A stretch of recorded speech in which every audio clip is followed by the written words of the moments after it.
meeting started. If everybody would please join in.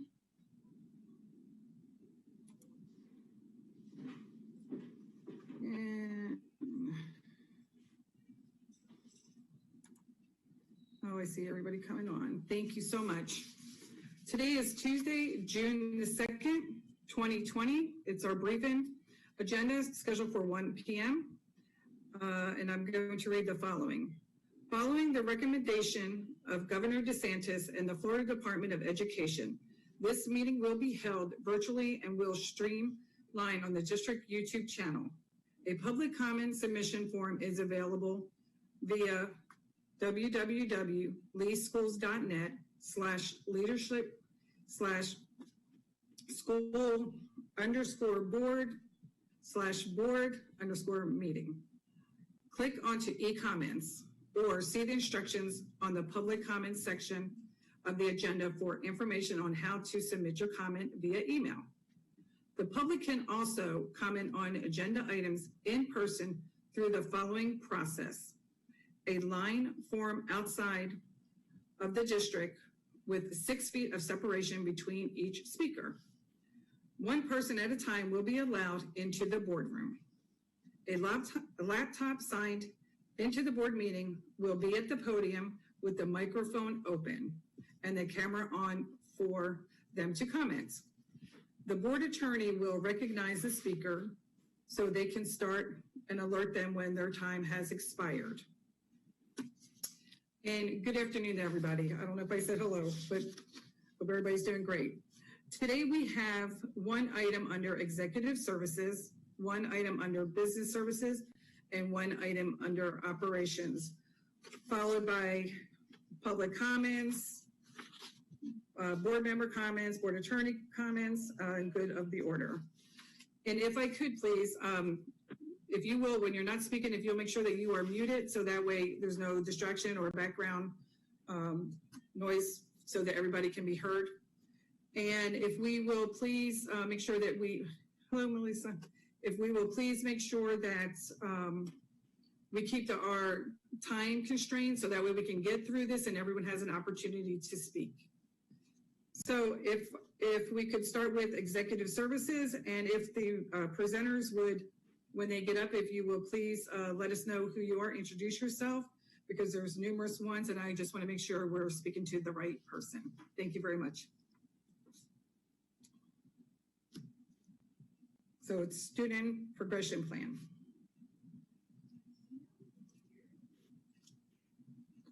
And oh, there's somebody. Hello, Ms. Brooks. Hi, good afternoon, board members, Superintendent Adkins. Thank you for the opportunity to present on the updates to the 2020-2021 Student Progression Plan and Secondary Course Catalog. We have a slide presentation. If we could share that, please. Thank you so much. Today, as a team from Academic Services and Student Services, we are all co-presenting on these collective changes. So with me, I have Ms. Candace Alivedo, Ms. Lori Houchin, and Dr. Bethany Quisenberry, and we will take turns at the podium to highlight the changes for this year in this document. I also have Ms. Rita Davis with me for some of the CTE topics as well. As you already know, because this document comes before you annually, the Student Progression Plan and Secondary Course Catalog does contain 3 sections. The Student Progression Plan is really our policy document, and then the Middle School Course Catalog and High School Course Catalog define the course progression for students at each level, and also the courses that we offer in the School District of Lee County based on the Florida Department of Education Course Catalog. Next slide, please. Our academic policies and the courses are aligned to, obviously, our state statutes and also our State Board of Education rule, the Florida Department of Education updates and guiding documents, and then, of course, our state course code directory and our focus scheduling system locally in Lee County ties into this policy document. Next slide. So for the updates this year, we actually had very few updates, one of which is found in the first section of the student progression plan, and that's in the general information section because it impacts students in grades kindergarten all the way through grade 12.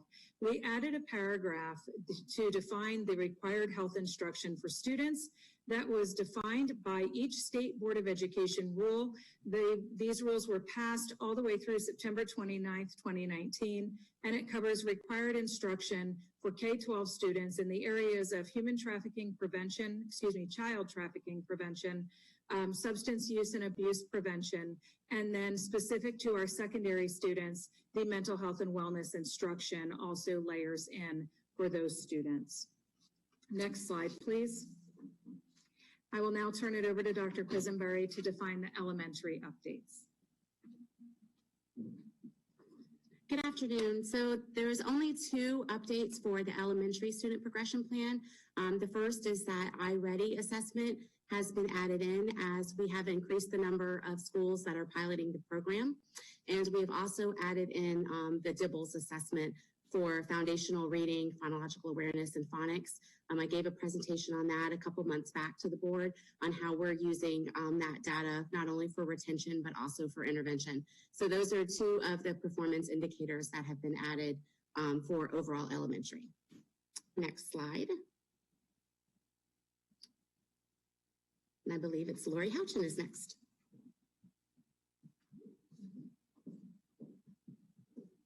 Good afternoon. Middle school has 2 updates. So for promotion, we're trying to work smarter. And as you know, middle school, it's still hard for them to wrap their head around that they have to earn credits. So we've taken our Edgenuity program, which is our credit retrieval program, and we've matched quarterly assessments with our curriculum maps, so the scope and sequence of the curriculum map. So if a student fails, say, 7th grade English, first quarter, we would give them the mastery test, and we would look to see what standards they are proficient in and what standards they're deficient in.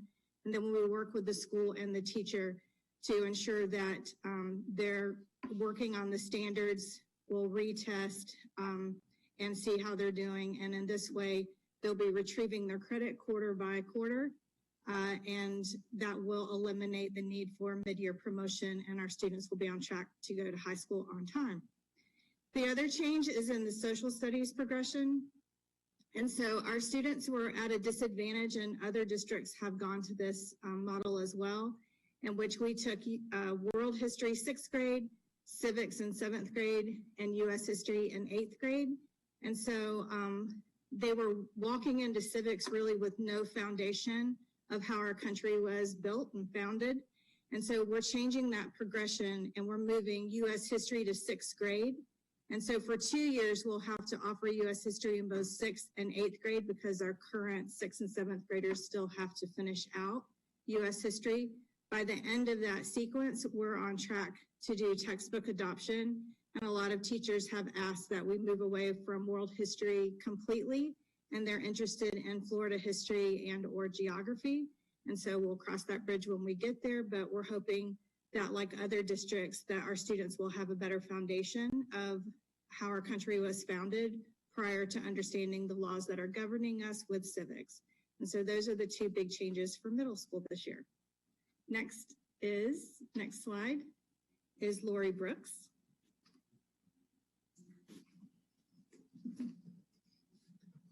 Thank you, Ms. Houchin. For high school updates, we have the first 2 bullets on this slide actually have been in effect this year. However, the Florida Department of Education released technical assistance to define this for districts late in the fall. So we've been implementing these opportunities for our high school students. However, now they're formalized in this iteration of the student progression plan. The first is a new pathway to graduation. This is the career and technical education pathway. We have a 24 credit diploma option, as you know, for standard diploma, and we also have an 18 credit accelerated pathway. The CTE pathway can either be a 24 credit or an 18 credit diploma, and it's still a standard diploma. However, just like the 18 credit Excel diploma, the number of electives are reduced, but they become in this pathway highly specialized under CTE.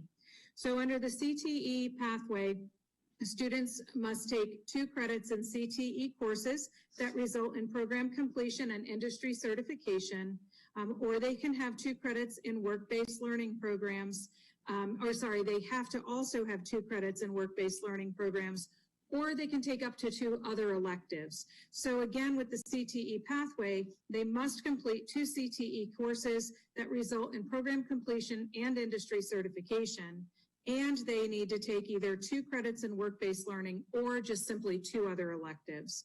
And so the other excusals still apply, just like they do under the 18 credit Excel diploma. No HOPE option, so no physical education requirement, and the online course is not required. And then in this particular option, they are excused from fine and performing arts because of the CTE components, but all other requirements are required. So it just gives students another option using a CTE pathway, and again, it can be 18 or 24 credits. We also added a section for required academic advising, and this is a new requirement in statute that we implemented this year that says any student that is identified during high school that is at risk, and they use an at-risk indicator of a 2.0 cumulative GPA or below, must have required academic advising about career pathways and also CTE opportunities within their high school. In the district, we don't use a 2.0 as the singular benchmark. We look at several other at-risk indicators, and our high schools have been implementing this required academic advising of all students throughout the school year. And so for the adult education GED criteria updates, I would like to welcome Rita Davis. Good afternoon. We have a brief update related to underage students seeking GED, and that is we just updated the language to reflect a pretest that is required. It came into play a few years ago. The original pretest took anywhere from 1 to 2, possibly maximum 3 hours, and the new one that's implemented can take up to 2 days to complete. So we find that our underage students coming into GED are experiencing test fatigue, and so their placement scores are not necessarily where they're at in their learning pathway. So we requested to have the 60-hour requirement removed so that we could look at multiple indicators in order to place the student as well as to allow the student to take the GED test. So all students will still be required to be enrolled in our GED courses for a minimum of 12 hours. It still requires the parent and the site coordinator to sign off on the form. But in addition to the placement test, which again can take up to 2 days, we're also using the GED Ready test scores as an indication of whether or not they're ready to take the official GED. So again, we just updated the language to reflect a pretest that came into play a few years ago, and after a few years of implementation, we believe that this new language will better serve our students. And now, Candace Elevato.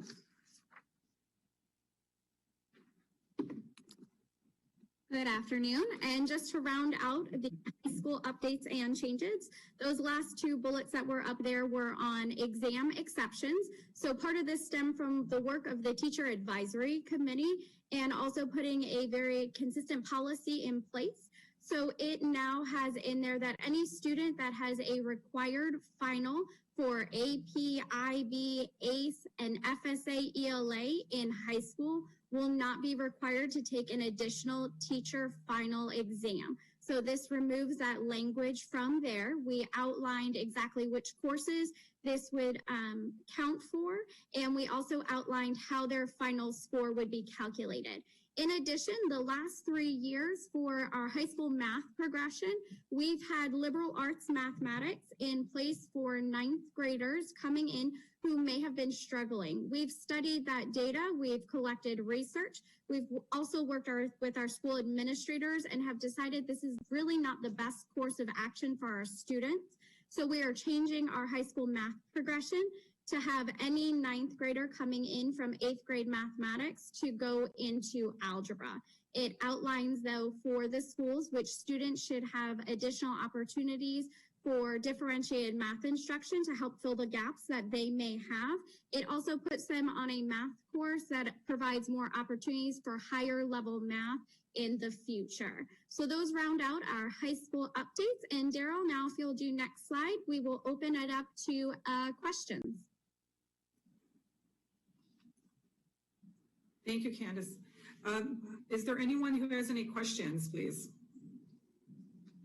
Ms. Vaughn, please. Yes, hi. Thank you for the updates.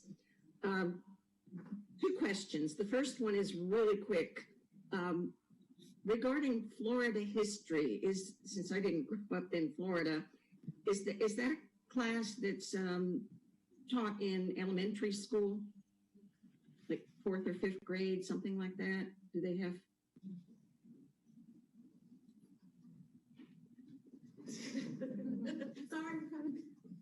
Who's going to answer the question? Lori walked up and then you said elementary, so then I Florida history is part of 4th and 5th grade standards, yes. There is not an assessment piece for it, but it is part of the 4th and 5th grade. I mean, it's a full-blown curriculum that... Correct.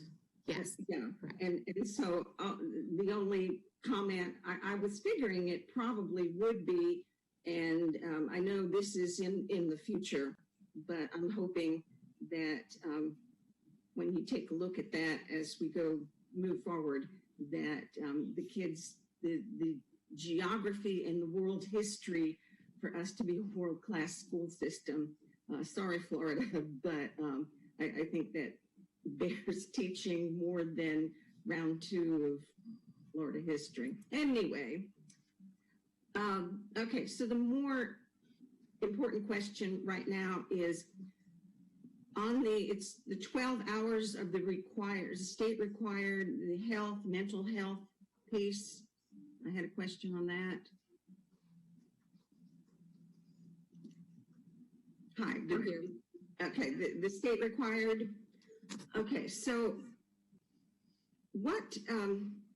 how is that laid out to the various schools? Obviously, it's going to be done differently in the different levels, but it seems to me, and this is just anecdotally, that every school came up with their own plan on how to deliver it.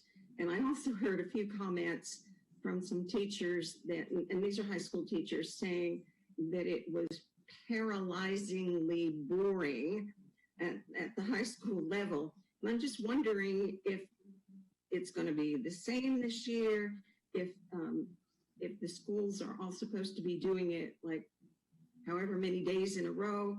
How do you see the best way to deliver that education to our kids? This first year of implementation was challenging because we had a very compressed timeline, and all districts did, based on when the final rules passed, and the Department of Education was able to provide technical assistance to districts. So leaning into next year, we will have an entire school year instead of more of a second semester focus. This will be an entire school year to really implement this instruction. And so right now what we're trying to do is obtain feedback from the different schools based on the curriculum that was used and the programs that were used. And we'll take that feedback and we will plan for next year. And then also regarding implementation, working with our executive directors of school development who have solicited feedback from principals and like to work directly with them as well, we will push out a plan for next year that would encompass the entire year. So it would be shorter segments of learning that would be more conducive to the students being able to absorb it and really process it and implement their new learning in between each lesson. Yeah, I'm glad to hear that. And so it will be the district that will roll out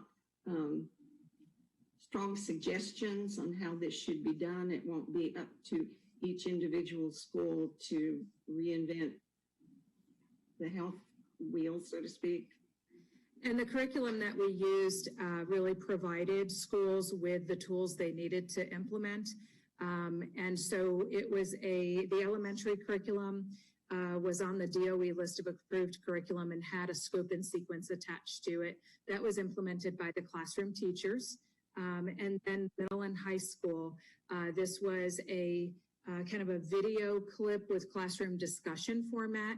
And so if I hear you correctly, you'd like to see some consistency and implementation across the district. And so we definitely are looking at that as well. For instance, in our high schools, we did a lot of consistency with the principals agreed on a common plan, and that was what they implemented. And unfortunately, I think right now what we've been kind of victimized by was that shortened implementation timeline. And it will look very different, and I would look forward to the feedback next year to compare it to the feedback from this year. And one other follow-up on that whole thing. If the student misses, because they were concentrated last year, if the student misses any portion of that curriculum, is that student required to make it up, or is there a rule with that? Yes, so any portion missed, the students do make that up so that we can ensure that we've offered the scope and sequence to meet the requirement from the State Board of Education rule. And I imagine that'll become, especially as it's throughout the year, that will become another challenge. So, okay, thank you. That's for my questions on that. Appreciate it. Thank you. Thank you. Thank you, Ms. Vaughn. If we could have Ms. Gittens, please. Okay, thank you. Good afternoon, everybody, and thank you for that report. A couple of questions. One, you mentioned iReady and Dibbles. Are you using those as well as assessments for students because of our current situation, or how are we using that, or is that something down the road that you may use? You understand? Yes, those assessments are they were used this year. For iReady, they were only used in 21 of our elementary schools. And next year, because of the success, many of the other elementary schools have asked to join the pilot. So next year there will be, I believe it's 44 of the 50 will be joining. And yes, we will be using that data as part of our baseline data to determine our students' needs when moving into next school year. Dibbles was also used this past year, and it is assessed 3 times a year. It's mainly for our K-2 students. We do use it with 3 to 5 to find those phonics and phonological awareness holes, but it's primarily used with K-2, and it is also utilized to determine what pieces of intervention they need, and it will continue to be used next year as well to dig into what specific interventions in reading those students would need. So it's already being used this year for the K-2 students. So in our situation with the virus, that's kind of covering that group. Correct. We anticipate that it will be used with more of our 3rd to 5th grade students, because we assess any of our substantially below students in 3rd to 5th. We give them that assessment to determine if they have those holes. And so, yes, we are anticipating that we would use it with more of the older students as well. So that may be a suggestion to the task force in talking about reopening when they get to that academic piece, something that you can suggest that we can use. Yes. Thank you. Both of those assessments are used in the very beginning of the year as well. So we would have that data right away. So we've already got something in place that we could use going forward for them. Okay, yes. Thank you. The other one, middle school, no world history. I don't know who's coming up to say that one. Okay, hi. No world history at all, and when will they get world history? Because as we are expanding as a global society, it kind of scares me to think they don't know where China is on the map. But So when we get to textbook adoption, it'll all be on the table. Our big concern right now was that our students were taking civics and required to pass a civics EOC without having the foundation of how our country was built with U.S. history. So we just changed that sequence. So for 2 years, we have to catch those students up with U.S. history. And then when we get to that third year, we'll be in textbook adoption. And it's just been mentioned that the teachers are so worried that they don't have geography anywhere in their courses as well. Exactly. She has geography, and so it'll all be on the table. And the teachers, those committees always make those decisions, and then curriculum works to make it happen. So world history will be on the table for adoption as well. And you mentioned, you hit on my next question, which has to do with, as we're changing progression and curriculum, how do we ensure that we don't have students that fall between the cracks in the adoption of this and the dropping of this? How do we make sure that everyone is, like you just mentioned, that you'll catch up certain students to certain things? How do we ensure that that happens? So how we're ensuring that that will happen is for the next 2 years, so that there are no gaps. The current 6th and 7th graders have to finish out our adoption, that is our progression that is in place right now. The 6th graders begin, the incoming 6th graders begin the new progression. So they'll take U.S. history, then civics, and then if it's determined, world history in 8th grade, because by then we'll be on our adoption.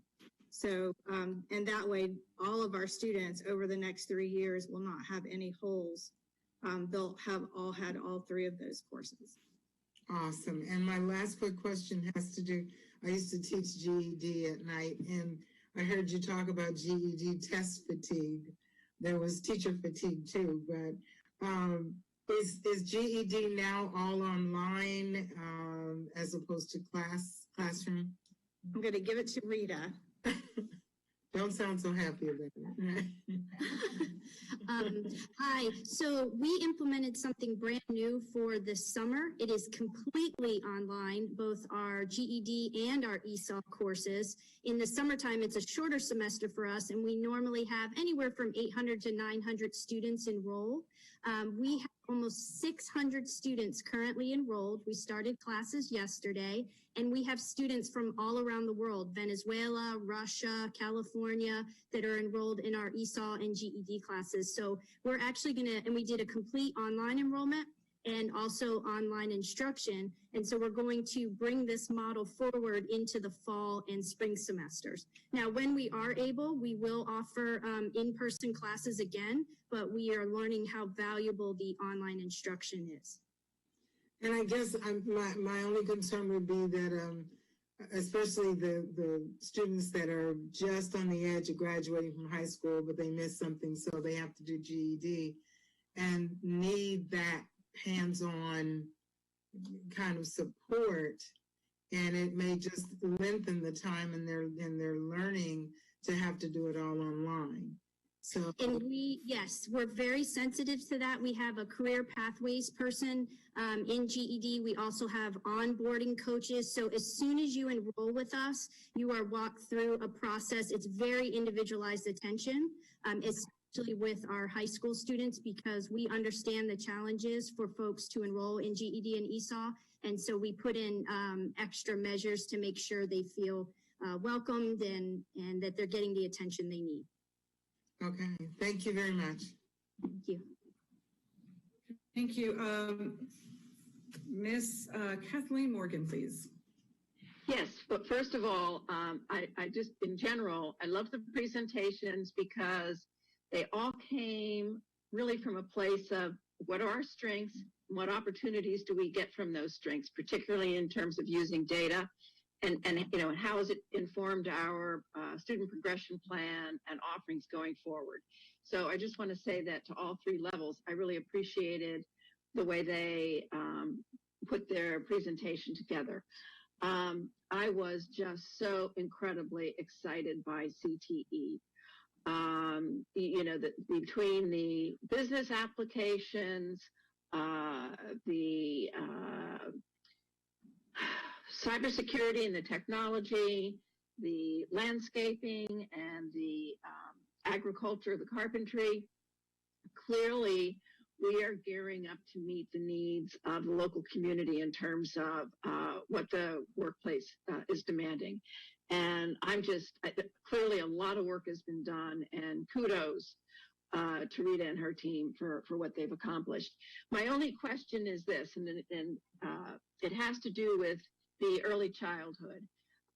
We know that we offer early childhood. We know that students don't take it because it's expensive and it is onerous in terms of commitment,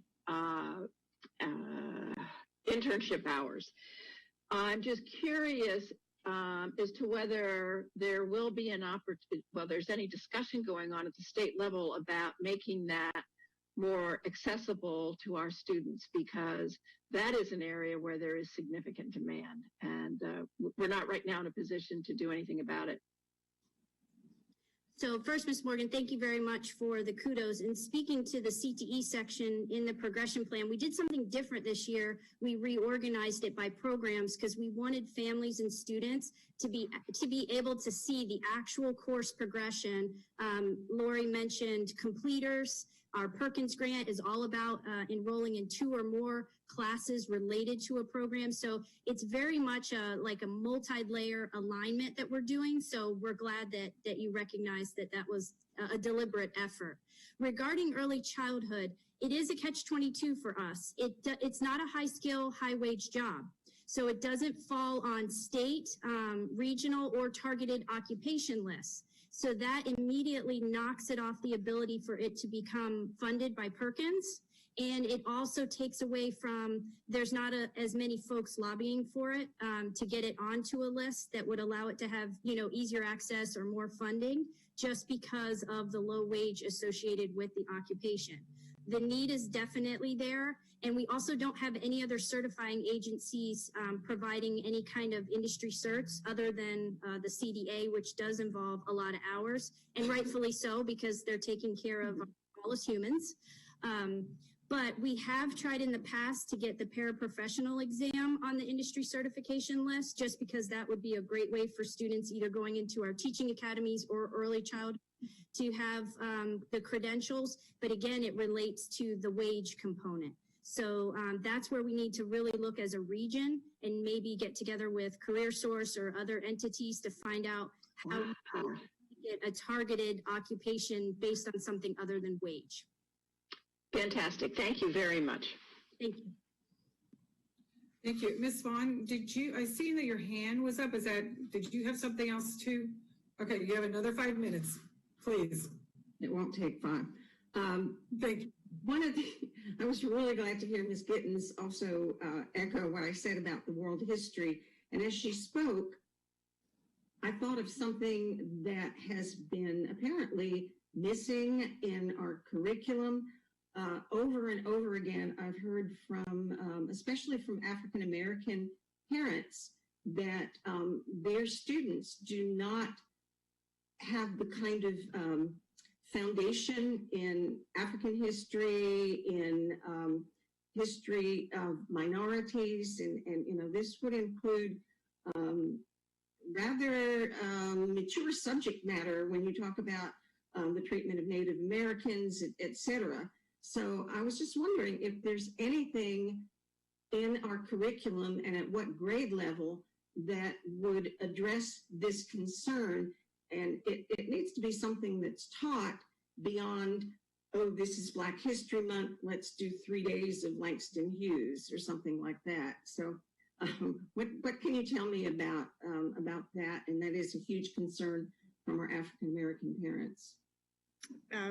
I know that I myself took women's studies and African American studies in college because it wasn't something that we traditionally got in K-12. There are no courses in middle school. It is something that we can write and lobby to add a course, and it's something that the board would have to approve and then they could look at. But I do believe that high school has some options. So I'm going to ask Candace to respond about what high school offers. Candace? Good afternoon. We actually do have it as a course in our high school course progression plan.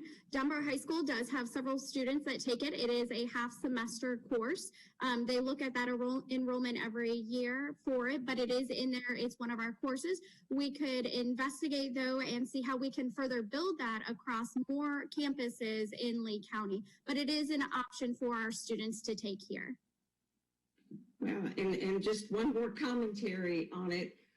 Especially when we look at this in light of what's been happening across the United States in the past week, it's important for the African American students to learn more about their history in the schools, but it is maybe even more important for our non-minority students to learn about this. And if we could, moving forward, take a look at what is done, or even a unit, a dedicated unit or units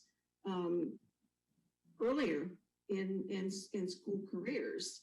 I think that would really fill a need. And I know that there are a lot of parents, both Black, brown, and white, that welcome seeing this kind of a curriculum. Absolutely. And Matt Kay, our coordinator for social studies and advanced studies, has actually brought that to our attention, and how can we embed more of that in our curriculum maps. And he has actually signed up to get more information from the DOE and looking at embedding that. So thank you for that. And we will continue to add that in there as well. Good, thank you. Thank you, Ms. Vaughn. If I may have Ms. Giovanelli, please. I'll be quick. I was just curious. I know the governor just implemented the a civics exam as a requirement for seniors. When does that when does that take an effect, and how does that look? If I missed that in the early in this, I'm sorry. I was looking back to see if it was there. No, that's okay. And we were watching for that one too. That one actually did not make it through legislation. So that's not in there. We do not have that requirement for next year's seniors. The pilot exam is still out there for districts, but it is no longer a requirement. If that comes back around next legislative session, we'll be watching for it. But as for next year, our seniors are not required to take that exam. Okay, well, great. Thank you for telling me that. So I learned something new today. So thank you so much. I did not know that. That's awesome. So thank you. Thanks. Okay, and Ms. Fisher, please.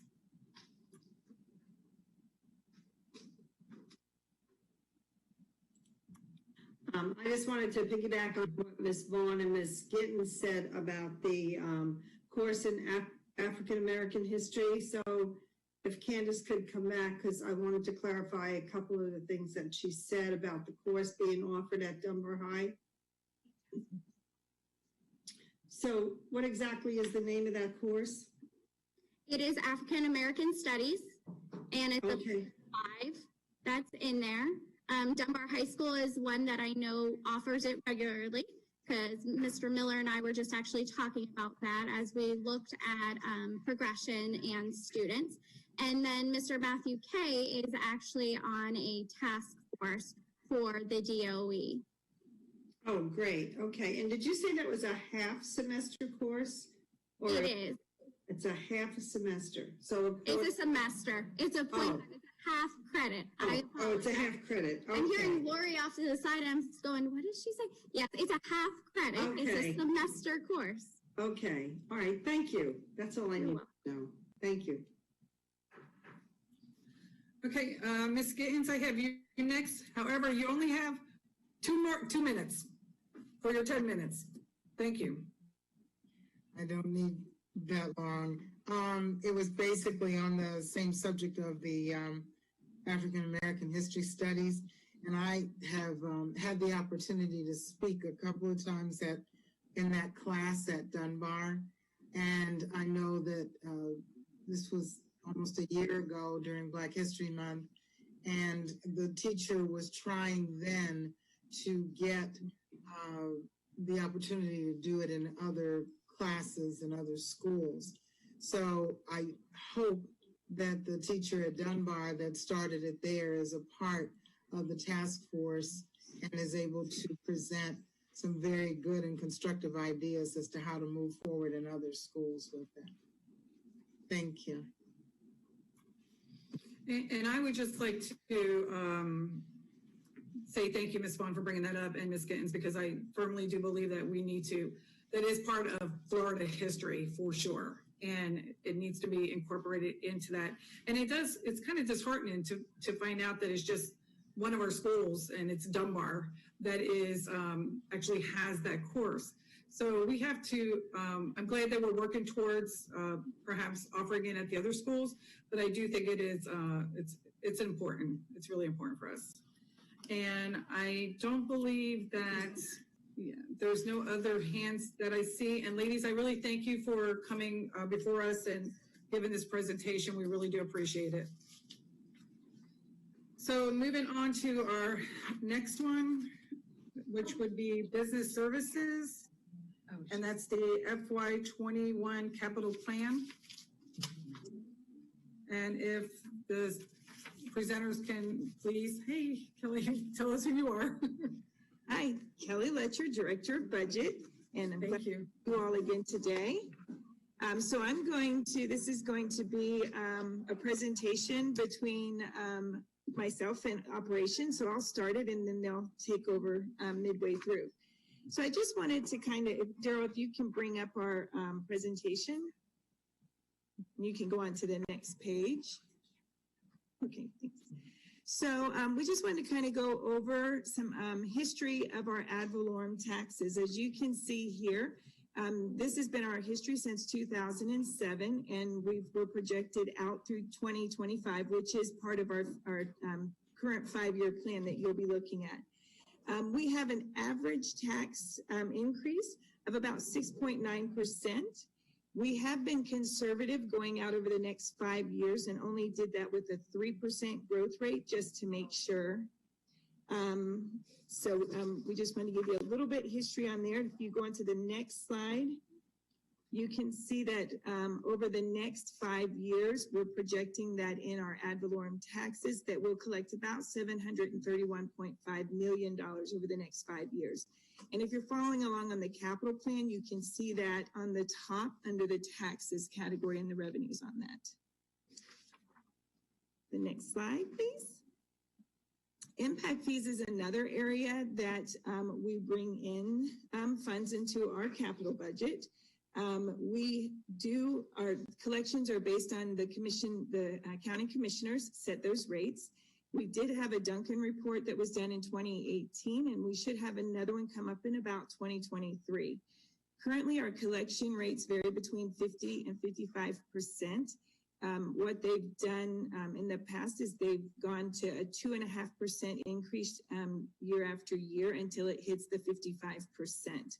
So we're in that mode right now. We're at 50%, and we are expecting a 2.5% increase over the next couple of years till it gets to the 55%. Our estimated impact fee collections are between $16 and $20 million a year. And over the next 5 years, we're anticipating to collect about $91 million over that. We can only use these funds for student growth. So it can't be used for maintaining our buildings or anything like that. It's for student growth only. The next largest part of our capital budget right now is our sales tax revenue. And you can go to the next slide, please, Daryl. As you can see, these have been our collections over the time period since we've had it in inception. The next page talks about our revenue projections and what revenues we've collected to date. So we have a little bit of update from when this was done. This shows our total fee collection at $88 million. We have actually received the April and the May at this point, and we are currently at $104 million in collections. And actually May was a little bit better. Remember, they're 2 months behind, so we get them a little bit later. But in May, we anticipated about $7 million. We actually collected $8.1 million. So we're a little bit better than we were thinking. But this is where we're expecting to see the drop start to occur based on the COVID that just happened. We are anticipating that over the next 5 years, we're going to collect about another $320 million in sales tax. If you remember, we went over the projections for our sales tax before, and at the top right, we've gone over, have the numbers here again. We took 3 different approaches.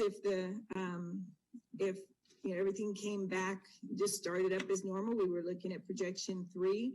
And projection 1 is if things take a little bit longer to get started. It starts slow and it starts growing back slowly. That is the projection that we have based our sales tax projections on, is the lowest. We figured it's easier to go back and add things into the plan as things come up than it is to try and cut things out of the plan. We didn't want to make promises and then have to go back and take things out. We'd rather start with what we're pretty sure we can do and then add things as we go if the money looks better than what was expected. Next slide, please. So that's the revenue portion. And then when you go on down in our plan, it covers the appropriations or what expenses. And there are some main areas in the plan that you'll see broken down. It's our construction projects, our maintenance projects, we have technology, we have equipment, transfers, and then debt service. And our safety and security falls in there in our technology area. And here's where I'm going to turn it over to Mr. Savage. Well, hello, and thank you, Ms. Letcher, for that. Yes, we'll go ahead and advance to the next slide. So to make all of these appropriations come alive, actually, if you can go back one slide there, Daryl. Here we go. To make all those important projects and expenditures come alive is through our new and improved capital improvement plan, the 5-year outlook. And this is an exciting document that's already underway. And you can imagine, well, so many of the implications of the COVID-19 on our capital budget, just like it's impacting our operating budget, were kind of summarized for you. That certainly has an impact on finalizing clear plans over the next 5-year period. We have a definite obligation to be conservative in our projections, but also to still try to advance district priorities and some of the most essential things that we really need to move forward. We want that to move forward. And so here's kind of a quick glance at just a reminder that the capital improvement plan will be that visually facing strategic document that takes these appropriations and makes them visible and tangible so that anyone can look at them, very similar to how we have our budget book currently, that really gives an opportunity for people to understand the budget and really get into a granular level. We want that for our capital funds. There's no mystery to how those dollars are spent, and in fact, it highlights so much of the important work that folks may not have prior really understood how that happens. Go ahead and advance, Daryl. This is always, of course, highlighted by our major construction projects. So these construction projects ranging from, the building of a new school, which, we had Gateway, this, as you can see in the background, one of these photos is actually early construction work on out in Lehigh. And so you can see that work coming together already in the surrounding neighborhood. As well as to the left there, you can see James Stevens. This is an example of, while it isn't a new school construction, it is a major renovation in order to accomplish better utilization at James Stevens, but to also advance our early learning. We know that that's such a critical priority and one of our lead items in the superintendent's Big Five. And so these are just 2 examples of major construction projects that will be included in the plan that are work that's already underway. Advance to the next slide, please. Additionally, maintenance projects constitute a significant portion of our capital budget as well, and our capital appropriations. And so here's an example of just one of the many. It's our G. Weaver Hips re-roof project. And so it gives you a sense of some before photos and some in-progress photos, why this is so significant, why it's so important that these things are prioritized. And again, those types of efforts, we want to make sure that we capture, especially the most significant ones in the CIP, so people have an understanding that all these dollars are competing for the same types of needs. And so wherever we spend our money, we want to be very, very clear that it's a true priority, and the why should be so evident to our community and to every district stakeholder on that particular piece. If you want to advance to the next slide. So the remainder of these pieces, and I'll let Kelly take on back here. Thank you. And I'm really excited about, we've always presented to you the plan and numbers, and operations, I think, is going to do an amazing job with putting more facts and pictures and information out there than what we do with the numbers. So I'm really excited that we're working together to make that happen. Some things I wanted to talk about on the appropriations side as well. So as you're going through the numbers piece of the capital plan, you'll see the different pieces that break out that I've gone through. You have your technology, your equipment, your transfers, and your debt service.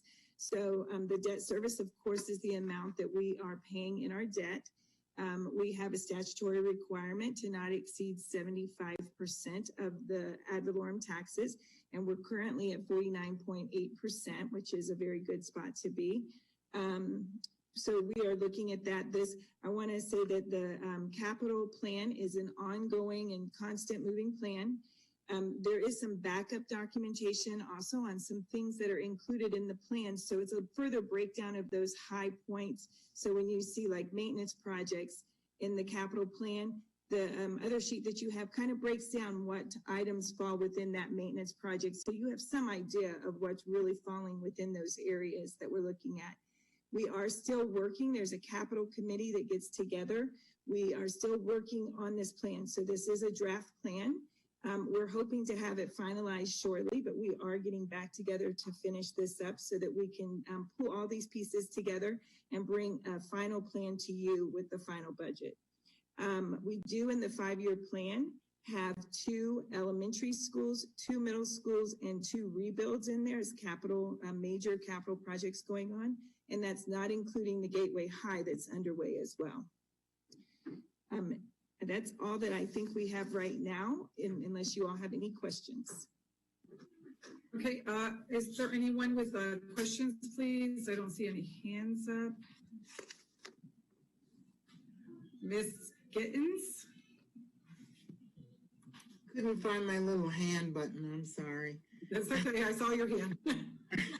On one of the handouts, hi, how are you today?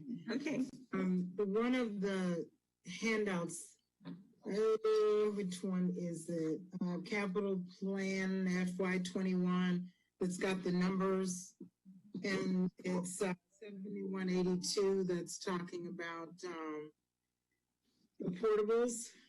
And I was just looking that the number pretty much stays the same throughout the 5 years for repairs and deployment and all of that type of thing. I'm just wondering, are we not looking, let's say, as we build schools, to have less, especially the least portables?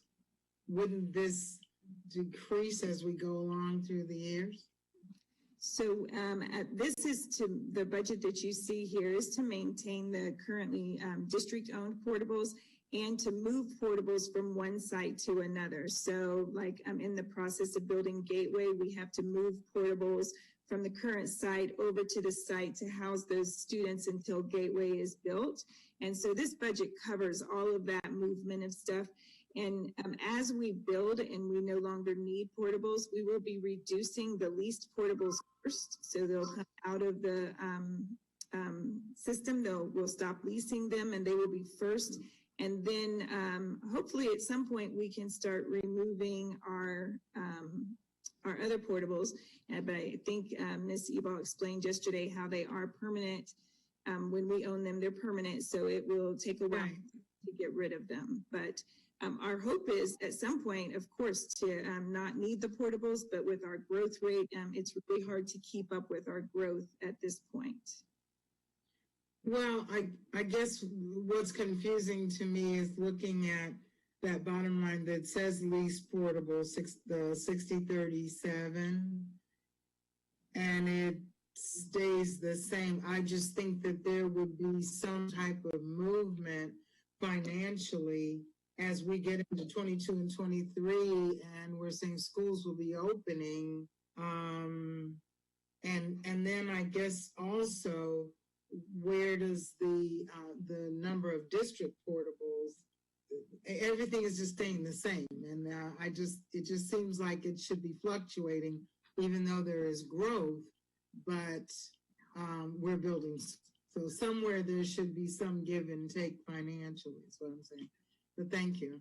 Yes, so just to, we do anticipate it coming down, and our hope is for it to come down, but as we plan the budget in the 5 years out, we try to plan conservatively to make sure that we have the funding we need. So it is left in here over that 5-year period.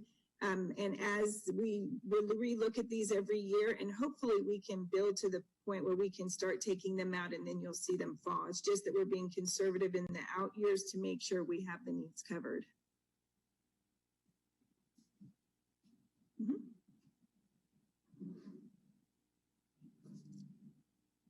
Any other questions? Ms. Patrica, please. Well, Ms. Letcher, I don't know if you can answer this question or if Dr. Adkins needs to address it. The proportionate share fee that is being charged for developments in place of the impact fee, have we had any conversations with county staff about that to determine why schools are excluded from sharing in the revenue generated by that fee?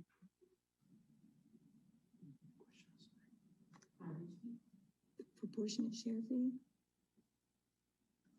Hold on one second, we're trying to figure out.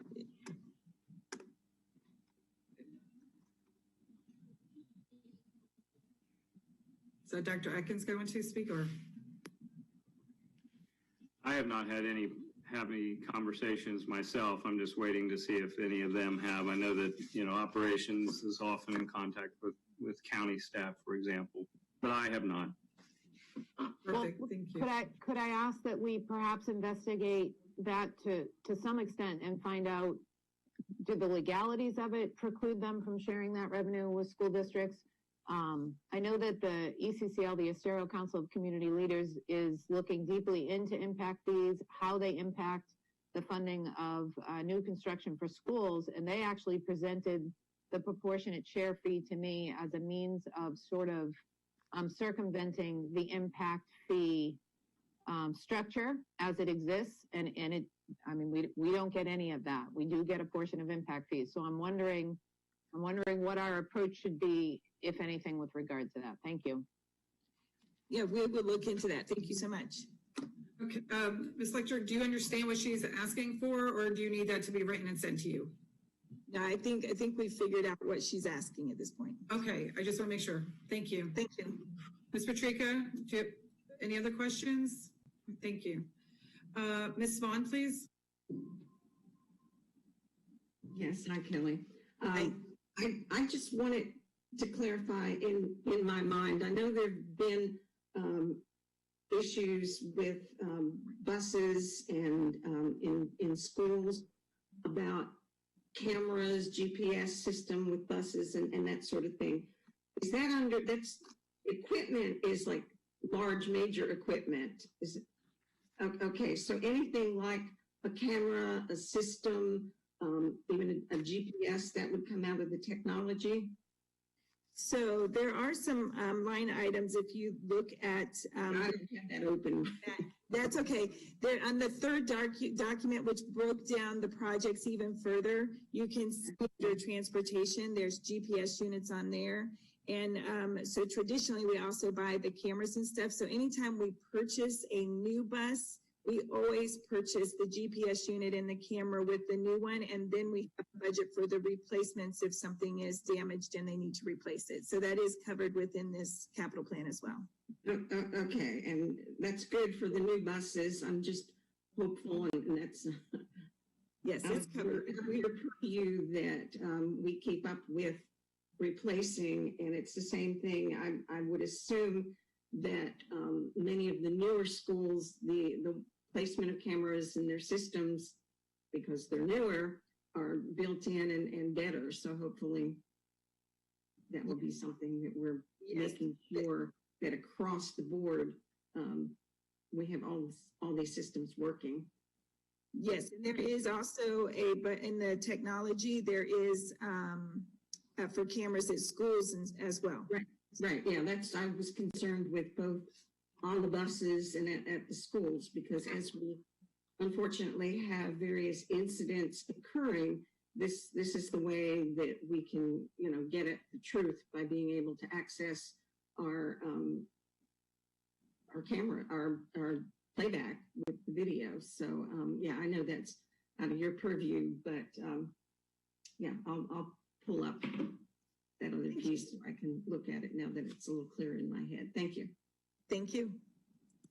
Thank you, Ms. Vaughn. Ms. Fisher, please.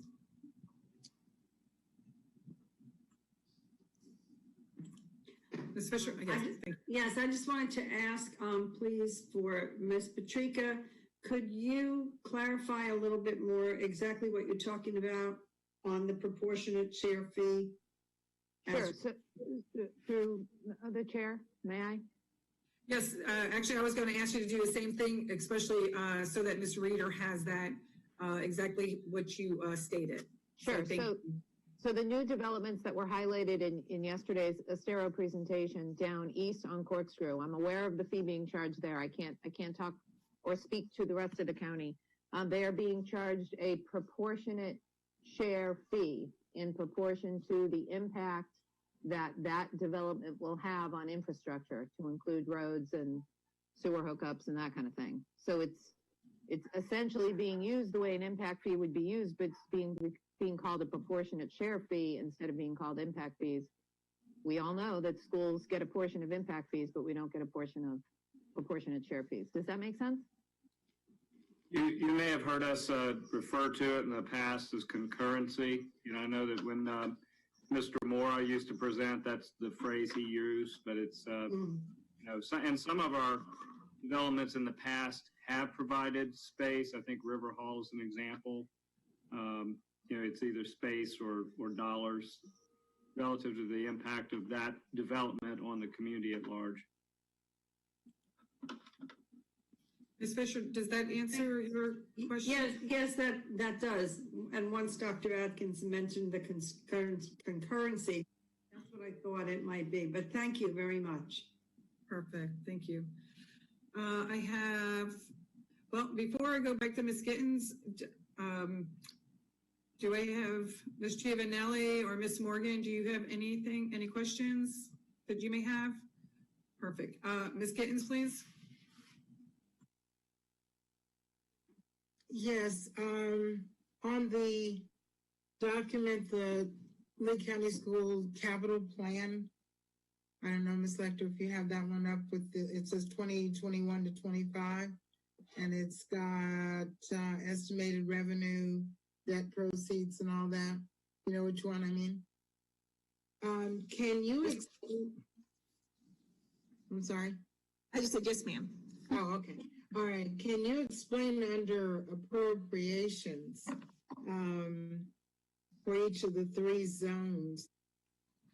I don't quite understand those figures. Is that appropriations meaning taxes or levies on taxes? I'm not sure what that is, and why West Zone construction projects.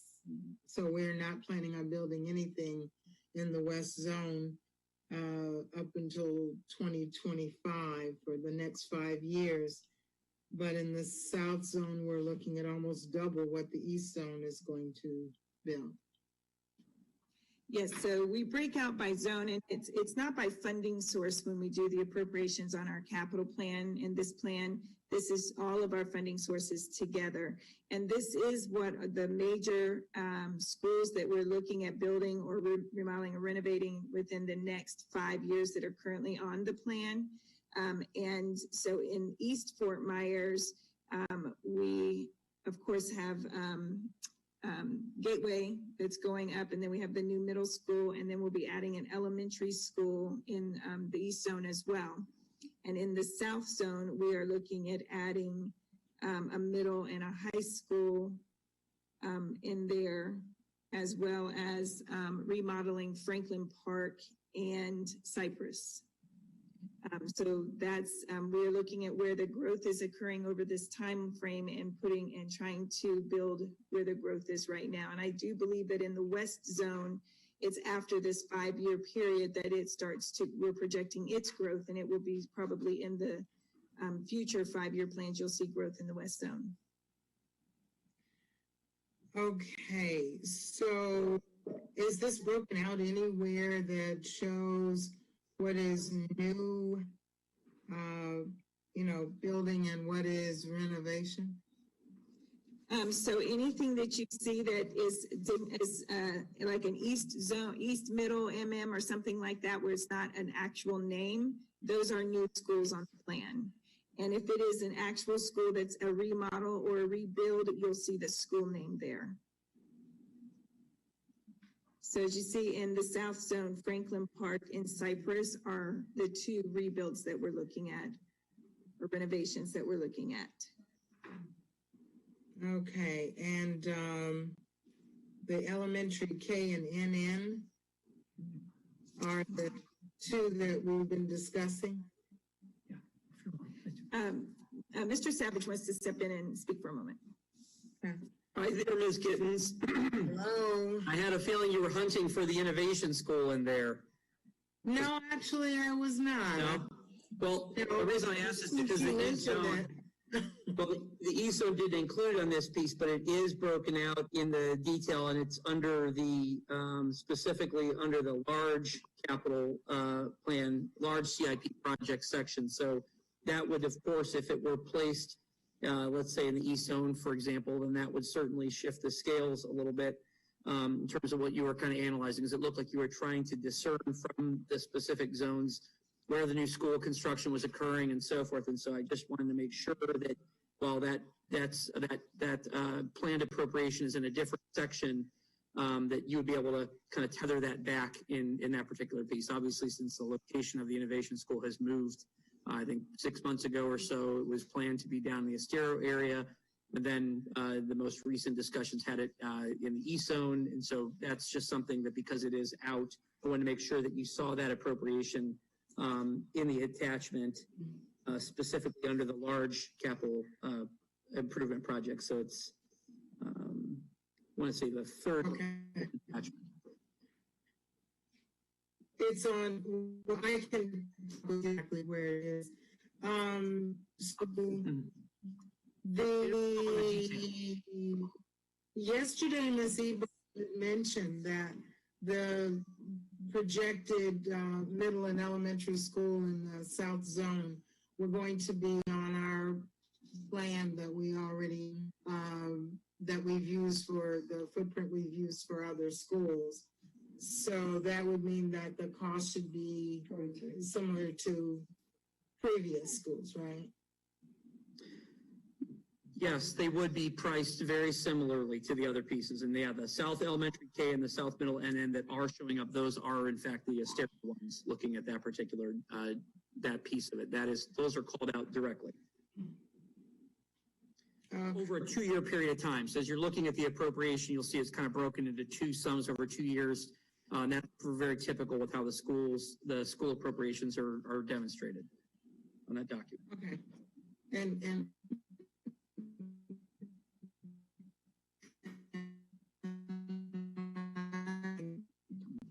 not hearing her. Did you hear my, I'm done, but I said I would like to get with you later on. Can you not hear me? It was buffering. I couldn't hear you. I'm sorry, but definitely we can get with you and answer any questions you have. Absolutely. Happy to do it. I just have one more, and that's Ms. Fisher, please. You have your hand up or no? Yes, I did. So when Ms. Gittens started asking the question about the discrepancies between the amounts earmarked or appropriated for each zone over the next 5 years, we're not having the same growth in the West Zone. And the other thing is that most of our schools are newer. So we probably will at some point down the road be doing some renovations and rebuilds, but I think that's a while away. And I just wanted to say that that was the reason why we have 0 right now in the West Zone. Thank you. That is correct. Thank you, Ms. Fisher. And I know like South Zone, we talk about South is from downtown Fort Myers all the way out. So we're included as part of that South Zone area as well. And I really appreciate all of the work that you have done. And I don't believe we have any more hands up, and we're staying on time. So thank you so much. Thank you. So if we could please, the next one will be, oh my goodness, where am I? Operations again, and we'll do the capital improvement plan and proximity plan. Thank you. Good afternoon. Good afternoon, board members. I'm joined today by our planning director, Dominic Giamelli, and our new senior planner, Cindy Lee Brizuela. I just want to make a quick comment based on the previous discussion, and that is to let you know that we will be having a more in detail discussion about the projects on the capital plan at an upcoming workshop. It'll either be the end of June or the beginning of July. So if you have specific questions, we presented you in the backup material today so that you could get a taste of what we're going to be discussing, but we'll have a far more detailed discussion about what the projects entail and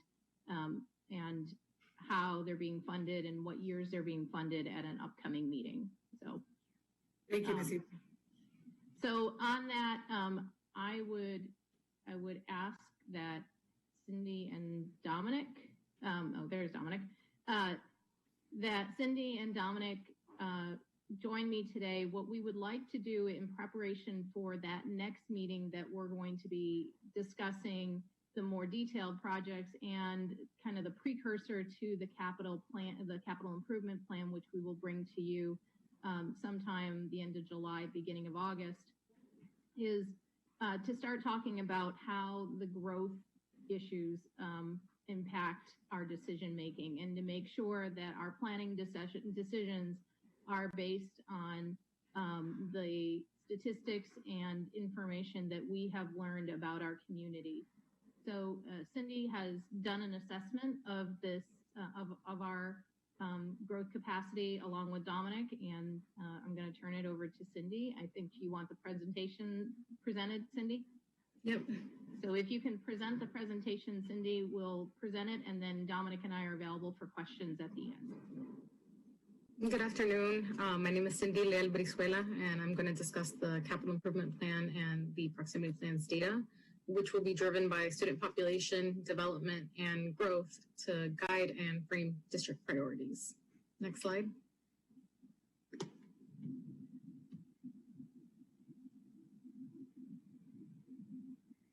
Thank you. There. Lee County's population is growing, but its student population is not growing at the same rate. Proximity data will be able to provide more granular information as they identify specific areas and provide student population growth data within those smaller, more defined boundaries. As noted in the graph, student enrollment in Lee County has seen slight and steady growth compared to its booming overall population growth, and this may be attributed to the number of retirees moving to Lee County. Next slide. Lee County's population in 2019 was estimated to be 735,148, an increase in nearly 15.8% from the 2010 population of 618,754. It is important to note that the annual growth rate of 1.75% is not distributed evenly throughout Lee County. Some areas of the county are seeing far greater residential growth than others. Even within areas of residential growth, the contributors to growth vary. Some communities are seeing growing seasonal or retiree populations, whereas other parts of the county are seeing larger household sizes, which is indicative of families and full-time residents. The table further demonstrates the demographic variety between areas of Lee County by comparing countywide statistics with those of Lee County's jurisdictions. As you can see in the table, the population of Lee County residents that are under the age of 5 is 4.6, which falls between the figures for the town of Fort Myers Beach with a lower figure of 1.1 and the city of Fort Myers with a higher figure of 6.4.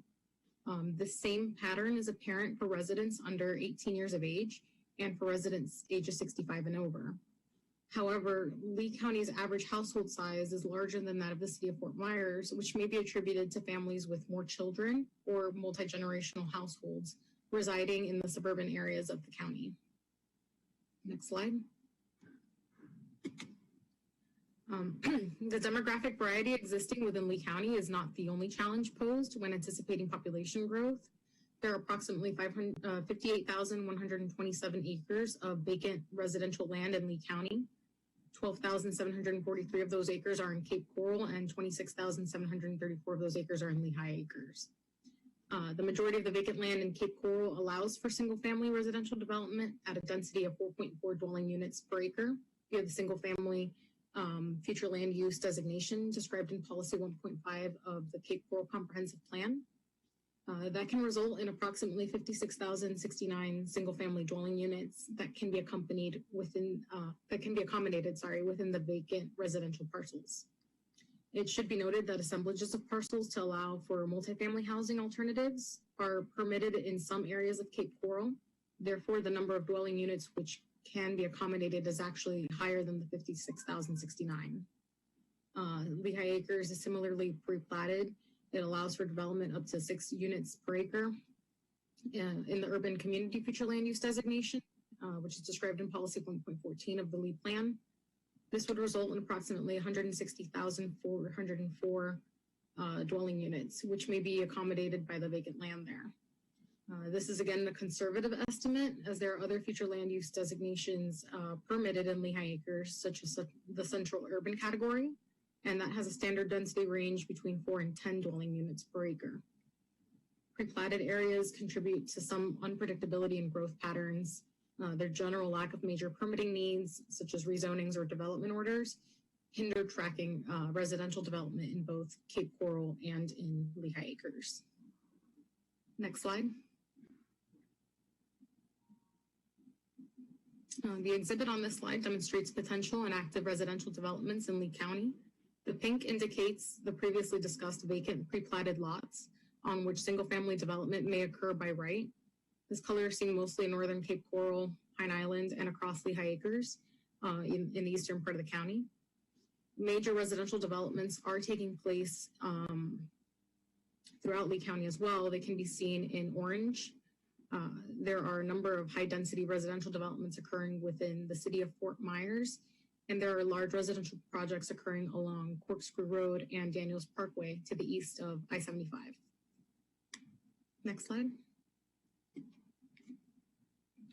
The percentage of charter school enrollment in Lee County has been slightly decreasing when compared to the overall student enrollment in the county. Over 80% of students in the county are enrolled in traditional schools. We see in the 2019 to 2020 school year that this figure is continuing to approach the 90% mark. Next slide.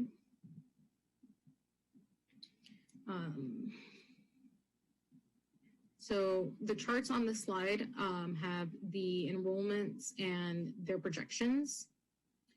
It is very notable that the traditional elementary school enrollment in the West Zone is significantly below that of the East and South Zones. This may be attributed to Cape Coral's strong charter school system. However, the data indicates that a portion of these students enroll at district schools at the middle school and high school levels. The East and South Zones are seeing steady growth at the elementary school level. Next slide.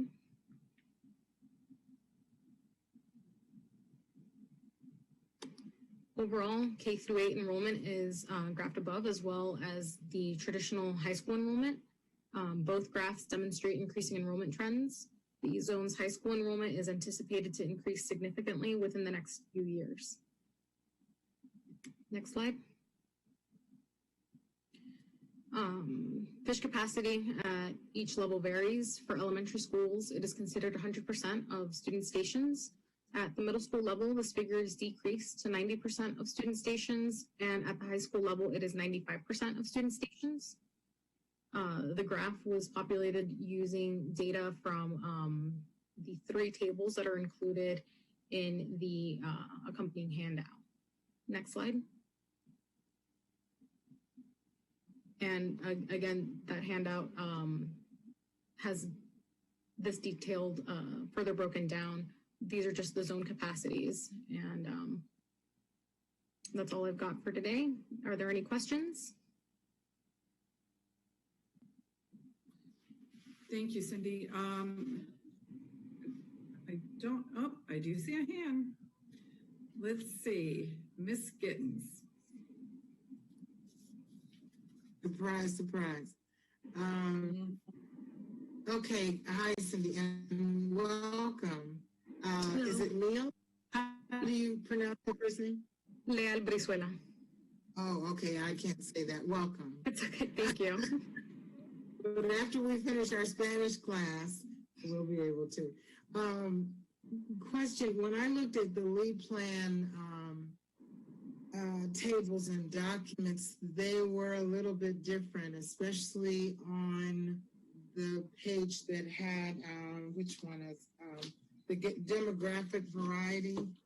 And it's, I mean, got a couple of questions I can get with you later or whatever, but it's showing on the Lee County demographic variety that, like, for example, Village of Estero, over 65 and over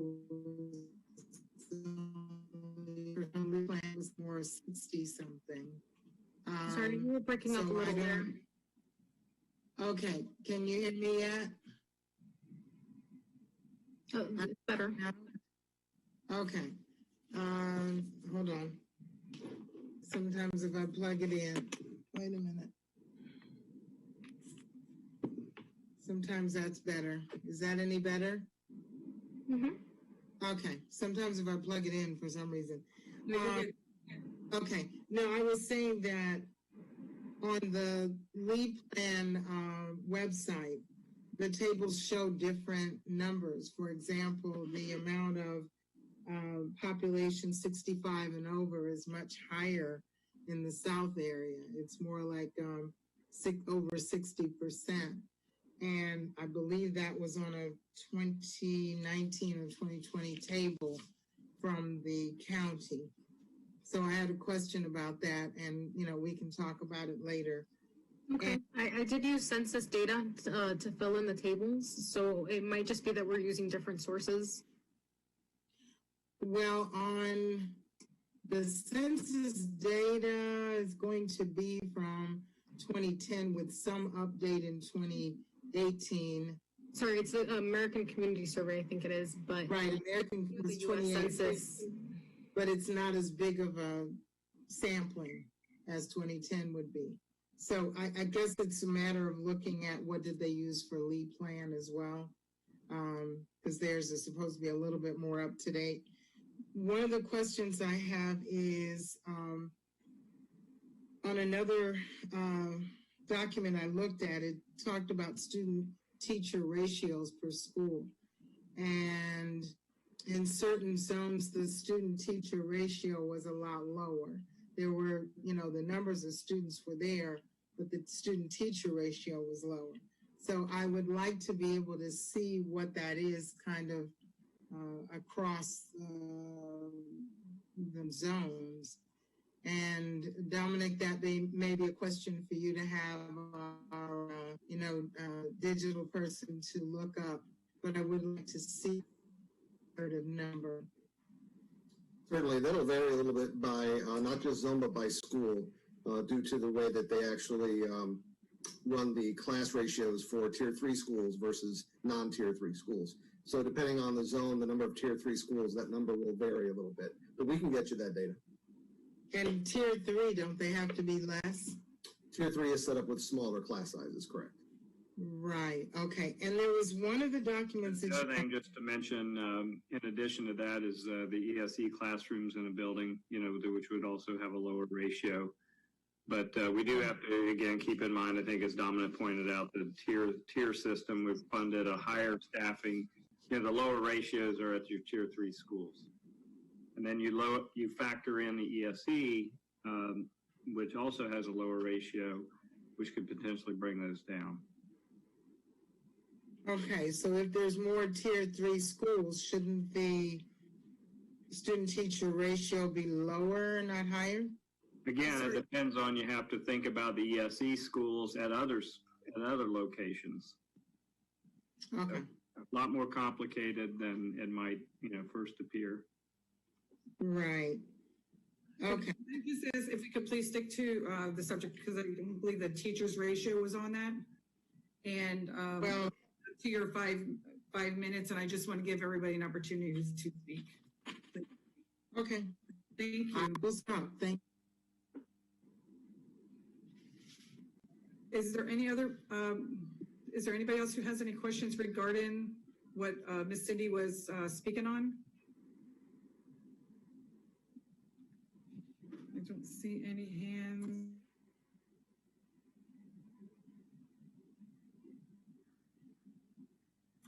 If there's any more questions that you may have, if you could just send it to them so they could respond to the questions regarding the teachers, that would be wonderful. Thank you. And then if Ms. Eba, if we could go ahead and continue on to the next item, proximity plan, or is that was everything in a nutshell?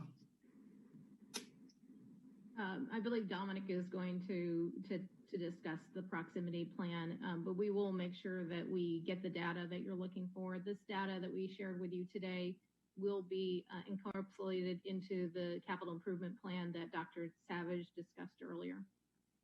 Thank you so much. Really appreciate that. Thank you, Ms. Cindy. Thank you. And just a quick update for you all on the proximity plan. We are actually going to have our first district stakeholder meeting here in about 2 weeks. It involves all the divisions here at the district for our first comprehensive meeting with Davis Demographics, where we'll be reviewing some of their projections for our growth throughout the entire county. So we're all real excited to get these guys on board with all of our teams so that we can start this process moving forward. I did hear some comment of possibly wanting to speed this process up. I don't know if that's something that we'll be able to do, but we'll certainly have some discussions around that if that might be able to help us with some of our budget issues. I'm not exactly sure how we could do that, but we certainly can take a look at some opportunities that it may present to us. Other than that, when we talk about our growth in the area and how proximity plays a part in it, there's a lot of moving parts on how proximity will be put together, and it may involve things such as where new schools will be placed, when they'll be opened, if portables might be needed in certain areas while we're waiting for that new construction to happen. As we are planning right now to go with proximity with school year of August of 22, we do have a couple of years in between here and there to maybe address some possible growing pains here and there that we may be making some changes with where some of our portables might be relocated. But that's something that we won't know probably until the next few months as we start to see how things are coming out with a combination of what we've seen here in Lee County in the past and what Davis Demographics is seeing with their research and the type of work that they've done to help with our projections. That's about what we have for you all today, but we will have Davis Demographics at the next board briefing for you at the end of the month. Thank you. I just Thank you. Is there anyone who has questions, please, for Dominic, please? And Dominic, so we say Dominic because we can't say your last name. That's perfectly fine. We don't want to say it wrong. Mr. Dominic. Okay, Ms. Patrica, please. I think Ms. Eba was trying to make a final comment. Oh, I'm sorry. I am so sorry. No, that's fine. Thank you, Ms. Jordan. I just want to make a comment about data, since a lot of our discussion this afternoon has been about that. Please remember that we are in 2020, which is a census year, and that any extrapolation of population data is based on the 2010 census, and the further you get away from that 2010 original data, the less consistent it is, and between different data sources, different groups have different extrapolations and projections based on those numbers. So you will have discrepancies from one data source to another, and the further away you get from the original census, and since we are now at the furthest point at 2010, from the 2010 data, until we get our new information, which won't be until spring of next year, we won't really know where our projections truly stand, and it creates a new benchmark for all of us. Well, that makes sense. And thank you so much for that clarification. Really do appreciate it. So are there any questions that anyone may have them? Oh, looks good. Thank you so much. I really appreciate it. Okay, so moving right along, we are now to the portion of public comments. Ms. Depew Bruno, do we have any public comments? No, ma'am. No? Okay, seeing none, we will move on to board comments. And I think I will start with Ms. Giovanelli. Do you have any board comments? Hold on. Were we going to discuss the graduation that Ms. Patrica brought up? Is that going to be today? Was that? Because I thought that was. That's actually on the consent item. It was added onto the consent for the workshop at 3 o'clock. I thought we had a board meeting at 3. It is on, it was added to the consent. So you would have gotten an update on your board docs. Okay. For that. Okay. I think it's your, I can't recall what it's under, but I know it's there. Okay, thank you. Your comments, or do you have any comments? I only had one regarding graduation. So I actually had Miss Susan send the list to me. So we really didn't go into much conversation because we ran out of time yesterday. So we're doing the 2 that we did the virtual. Is that my understanding now?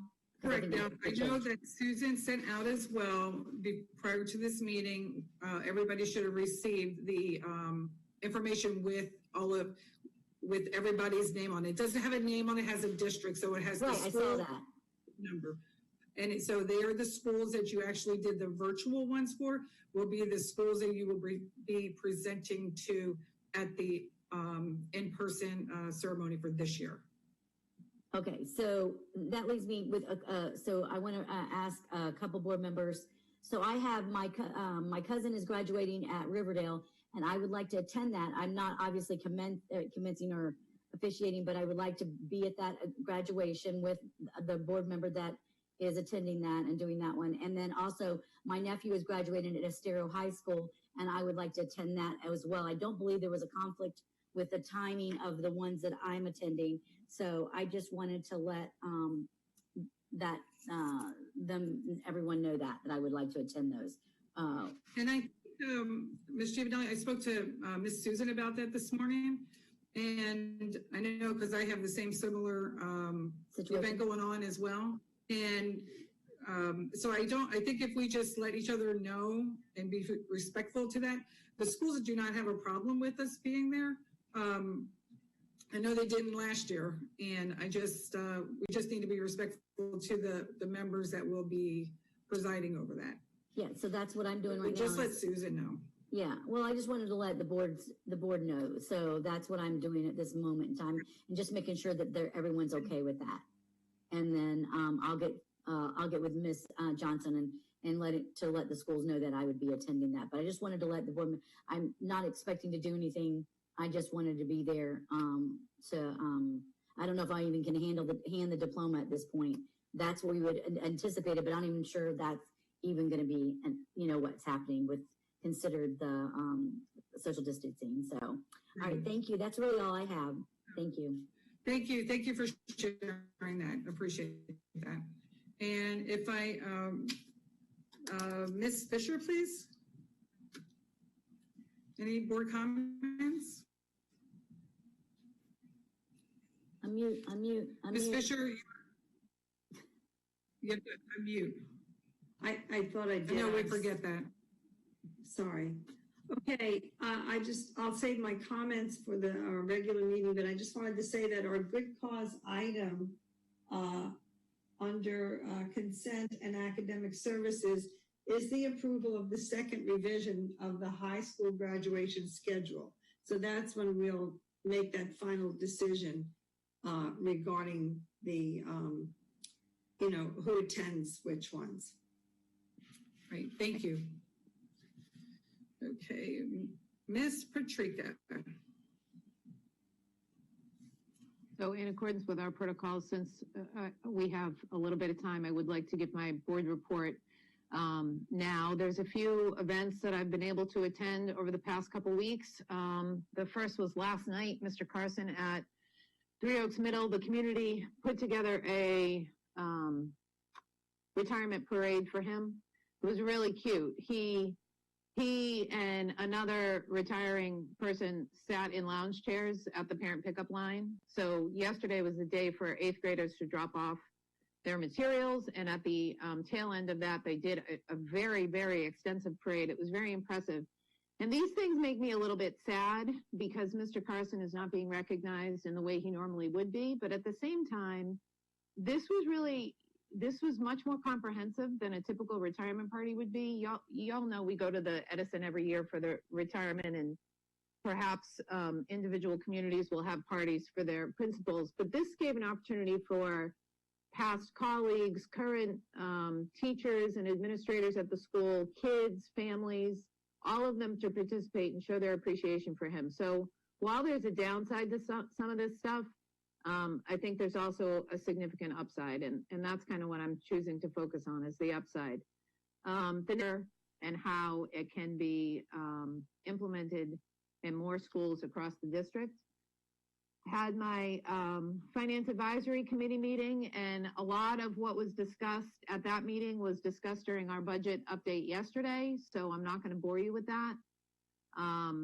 The Estero High School, one of the teachers at Estero High School, Heather Morse, I'm sure you're getting sick of hearing me say her name, but she's just truly amazing in the sense that she has really coordinated a lot of these virtual or car parade type activities for our kids at Estero High School. And she was just not going to let the senior breakfast die. So she had a drive-through senior breakfast where seniors came through with their cars decorated, and a lot of them had their caps and gowns on. And Peter Ennis from Beef O'Brady's let us use his parking lot, and they drove through, and they were cheered by staff, and it was just another one of those really fantastic feel-good events, helping us to overcome the sort of isolation that we're in right now. I wanted to talk about how virtual graduations impacted me specifically. I was really, really impressed with the principals. I did Dunbar High School and Estero High School. The principal speeches were heartfelt and meaningful, and the level of maturity and the level of forward thinking of the students who spoke at those graduations was just unbelievable to me. They absolutely refused to allow this time in their lives to set the tone for the rest of their lives. Instead, they're seeing it as an opportunity to learn and grow and go out into the world as better prepared adults to make a really strong impact on the world. So those are the events that I attended, and I have been struggling with the events that are occurring in our nation surrounding the George Floyd murder, and wondering how we as a leadership team can have a conversation and effectuate change in our community. And what I keep hearing over and over again is leaders need to take a stand. Leaders need to do something. And I want to put it out there for this board to have a conversation. What is it that we as a leadership team here in Lee County and the education system can do? Ms. Vaughn mentioned earlier the lack of African American history that's embedded in our curriculum. And the term embedded, I think, is kind of key. It is not embedded. One semester course is not embedded curriculum. It should be part of our everyday conversations in classrooms. It should be part of the norm of what we're teaching our kids. And I'm not sure that it is right now. But as a leadership team, what is it that we can do? What do we as a board have control over, or what is in our lane, so to speak, as board members? And I think the strategic plan is one of those things. And I did mention these topics briefly to Dr. Adkins and to Attorney Dupree Bruno, but think about our strategic plan and think about when items come in front of us as a board for approval, we check the boxes. Which one of the 4 sort of pillars of the strategic plan is being fulfilled by the item that's being presented to us for approval, right? And we see as we plan out for the next year, we're given graphs. Staff does a great job of giving us visuals to show which box is being checked, which box on the strategic plan is being checked by the goals that we have set for the following year. Am I making sense? Are y'all following me so far? So if we were to make diversity and inclusion a 5th leg on the stool, so to speak, for our strategic plan, that would almost force everyone at the district to have diversity and inclusion as part of their thought process as they go forward. And it's one of those boxes that has to be checked. And I don't mean that in you just check a box and consider it done. I mean, it has to become part of the embedded thought process of staff as we move forward. This is not a criticism. The conversation or the remarks I'm making right now are not a criticism of district initiatives that have taken place up to this point.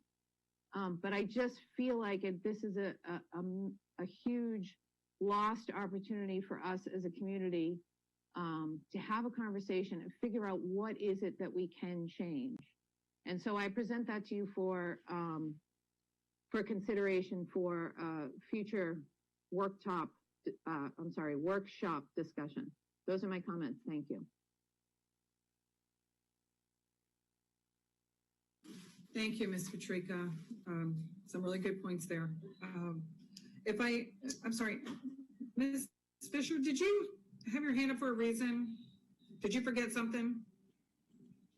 I was just going to say that the bar, I've had an opportunity to attend many of their workshops over the course of the year until the COVID virus, and it stands for Building Assets, Reducing Risks, and it really produced some amazing data. So I was very impressed with the way the staff and the students embraced it. Great, thank you for that clarification. Appreciate that. Ms. Morgan, please. Do you have any comments? Okay, here I am. Wow, kind of tough to follow Ms. Patrica. I think she nailed it. We need an opportunity to have a powerful conversation around current issues. So my comments are small, but I hope they mean something to the people I offer them to. First of all, whenever I talk about how the district has responded and how staff has stepped up, I think I forget to talk about the people in ITS that without the forward thinking and planning that has taken place in the technology division, teachers wouldn't have been able to do the kind of work that they have been able to do during this pandemic response. And so I just wanted to say thank you to them also for being so forward thinking and really putting us ahead, I think, of probably most everybody in the country when it comes to providing the tools that our teachers and students need when we're going through the kind of distance learning that we're doing now. The other comment I want to make is that I hope that every single member of the administration finds time for vacation. You all have had, you've been under enormous stress really since the beginning of March, trying to figure out how to get through the end of the school year. And now you're all under enormous pressure trying to figure out how to start a school year when you don't know your money, you don't know your staff, you don't know your schedule. And I just think it's really important that people find time for a breather. They find time away with family and friends. So I just hope that everybody has an opportunity to step away from the Lee County School District for a little bit. Those are my comments. Thank you. Thank you, Ms. Morgan. Ms. Gittens, please. Do you have any comments? Yes. Thank you, Ms. Morgan, for that. I think I've mentioned before that I have enjoyed, in one sense, working from home, but working from home for me has meant that it's 24/7 because there's always the computer, everything is right there. And I tell people it's interesting because when we're going to the district office, at least I have the time between here and the office to listen to some music or something, or, you know, stop and get an ice cream cone. It's like 24/7. So I appreciate that comment. I have to make a comment regarding Ms. Patrica's statement about diversity and inclusion. And I'm just going to give a little bit about it now because I will make my statement about that at our next meeting in my comments. And you mentioned about opportunities. We need opportunities to discuss and to find out what we need to do. I feel that on many occasions, because I have lived and have the answers within me to help you answer those questions that you posed. And yet on many, many occasions, you hear me as a group, but you don't listen to me. There are things that I have presented that would help us to bridge the gap. And like I said, because I've lived it, I live it every day as an African American in the United States. I am asking that, you know, I don't know if you're talking about starting another committee or having a discussion. We had 3 training sessions about what we could do. We had professionals coming in helping us to look at it and to dissect this very issue and to decide what to do. How do we do it? How do we infuse it into what we do every day to help children? And we heard, but we didn't listen. Many things are the same. And some people will say, oh, you're just trying to play the race card. No, the race card has been on the table since day one when I arrived. And I have some answers. I have some suggestions. I have some opportunities to help you bridge that gap. You hear me, but you have to listen. I do bring that experience from outside inside. And I'm here if you listen. And that's all I think. I'll finish my comments after our other. Thank you. Thank you, Ms. Kittens. Ms. Vaughn, please. Thank you for your patience. Yes, thanks.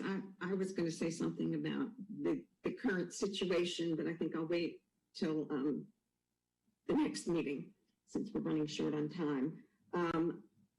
I also attended the drive-through breakfast at Sarah High School. I think Ms. Patrica had already left since I'm more of a late breakfast person, but it was a wonderful opportunity for the kids to get to wave at their teachers, and they miss their teachers as much as the teachers miss them.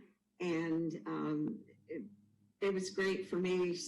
I can't believe that it's been 6 years since I retired, and great to see some of my old friends there. So it was a great event, and it was my first event that I ventured out wearing the face mask to some place other than Publix.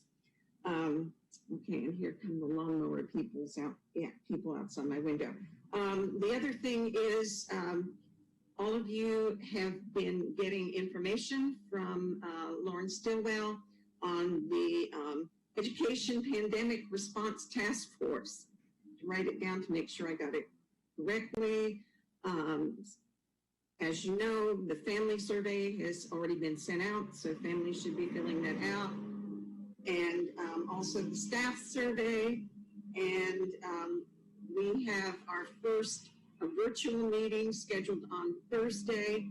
And it is amazing that right outside the window, the landscape people are mowing. So I'm going to cut this short. They have great timing. Thank you. Thank you, Ms. Vaughn. Okay, and I would just like to say, you know, this is the last week of school, and I seen the teachers out there this morning while the kids were going and picking up their belongings that they had to leave behind because they were told that school was not going to be back in session. And when you see the kids and the teachers all out there waving with the big signs, it was really heartfelt to see all that. But they're going to survive. They're going to be great next year. And, you know, these kids are resilient.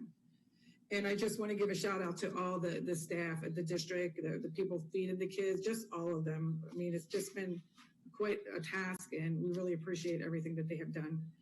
And that's really all I have to say at this moment, because I know we have a time constraint that we want to stay on task today. So if I may, Ms. the Board Attorney, Ms. Dupuy-Bruno, do you have any comments? Dupuy-Bruno, and no, I don't have any comments.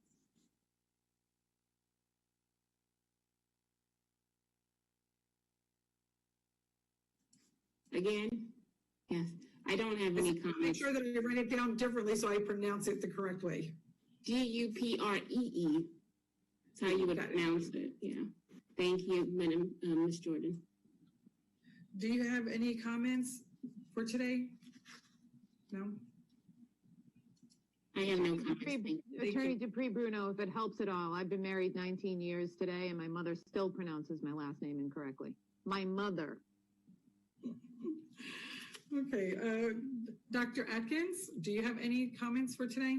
I apologize. I do have a couple I'm going to have to make, and I think we need to repeat them tonight because they're on a couple of very important issues. The first one is I do appreciate Ms. Vaughn mentioning the pre-K to 12 Education Pandemic Response Task Force, and also want to thank her for her work there. That's going to be a critically important committee for us to be able to provide some input in addition to the input that we're going to receive from our surveys. Our parents and community have been great so far. We've had a great response that's going to certainly guide us as we set about our reopening.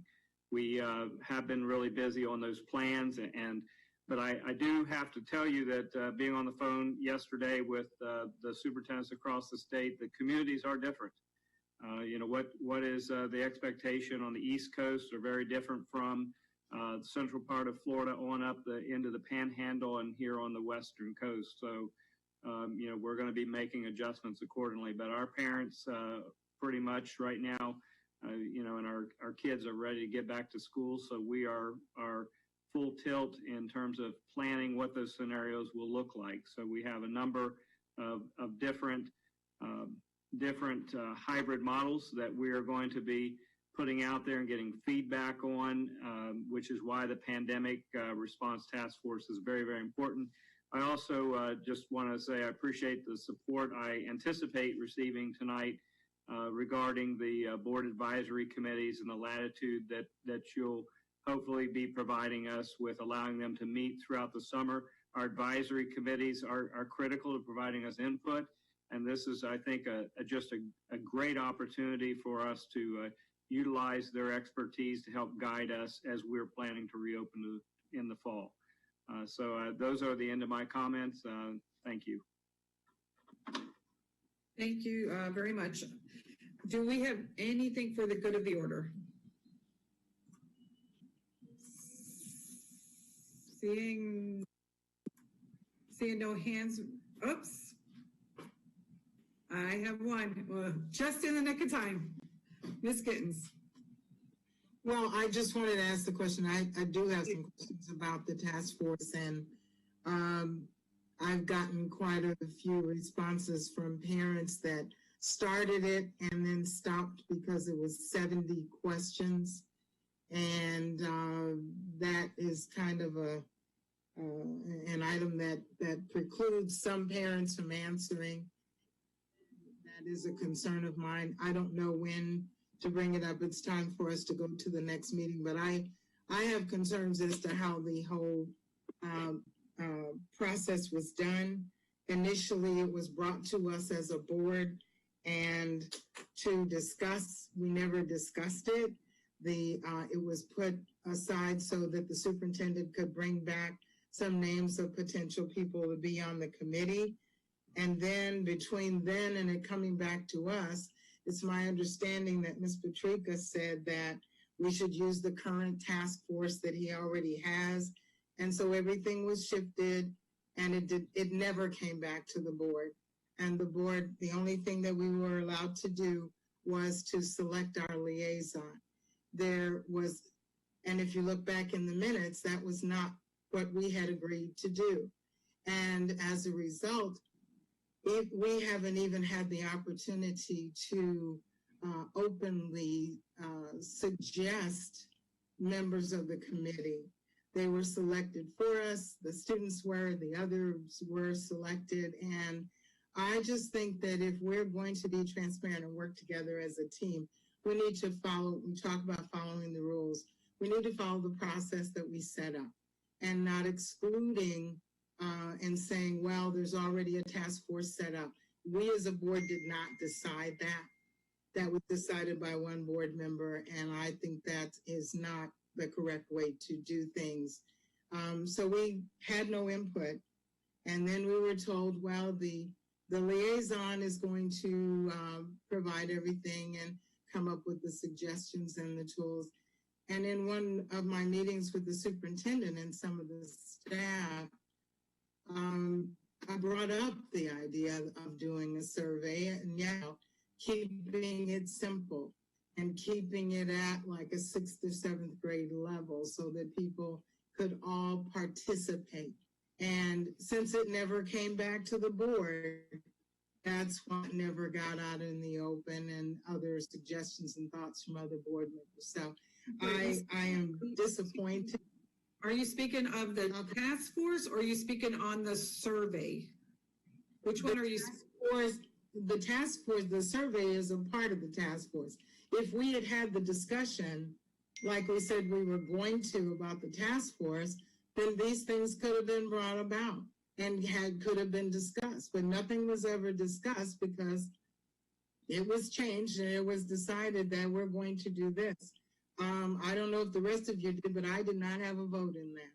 So I'm just saying that we need to stick to what our plan is and not allow things to be derailed and changed by individual board members. I just think that's very unfair. I don't believe that any individual board member changed anything. And Dr. Atkins, you can jump in anytime if you'd like. I believe what took place, we had asked them to pull together like the health people and all of that type. And then we voted for Ms. Vaughn to represent. No. You're missing part of it now. What was was that the superintendent would come back to the next meeting with a list of potential names, and that was it. Okay, so the names are coming before. We saw it, we were electing a liaison, but I'll stop. Ms. Vaughn has her hand up, so thank you. Thank you, I see that, thank you. Ms. Vaughn, please. I just want to clarify the statement, things were done by one individual board member. Believe me, I'm very aware of the fact that we operate as a unit, not as an individual board member. There have been no meetings yet of the task force. Anything, excuse me, anything that I know, you also know, because Ms. Stillwell has sent every single item. I did not select, I did not approve. This committee, I believe, if memory serves me, it was to, the board gave direction for Dr. Atkins to select the members. And as I said, I had no jurisdiction over that. My work with the board, with Ms. Stillwell thus far has been things like she has sent me some items. Does this look readable? Does this look, so it was on that level. And I really resent the implication that I would be doing. I don't believe she's speaking on you. Well, point of order, I was not talking about Ms. Vaughn, and I made it very clear that I was not talking about her. Thank you. Well, the statement was made that one board member, and that is not true. And the other issues, those are for someone else, so not me. If I may, Ms. DePue Bruno, we're now in a conversation over the good of the order. That should not be taking place, correct? So my concern is that you have a 3 o'clock action meeting and it's 3 o'clock right now. Right. So I think that you need to move forward with your action meeting. Okay. So if there's any, we do have this on the next, in the action meeting. It will be taking us 5 minutes to leave this meeting and have them set up for the next meeting. So I do apologize for those who had their hands up. And if we can go ahead and adjourn this meeting and give us 5 minutes and then sign back in the same one, and we'll be right here. Thank you. Wait, we sign back in this one or we sign back in the new one? Stay right on this one. Stay here. You're going to be on. They need 5 minutes to change everything out. Okay, I need 5 minutes. Thank you. Okay, perfect. Thank you. So, Ms. Jordan, we don't sign off. We just stop video. Yeah, you stop. Right. He just needs 5 minutes. Thank you. So this means adjourn at 3:01.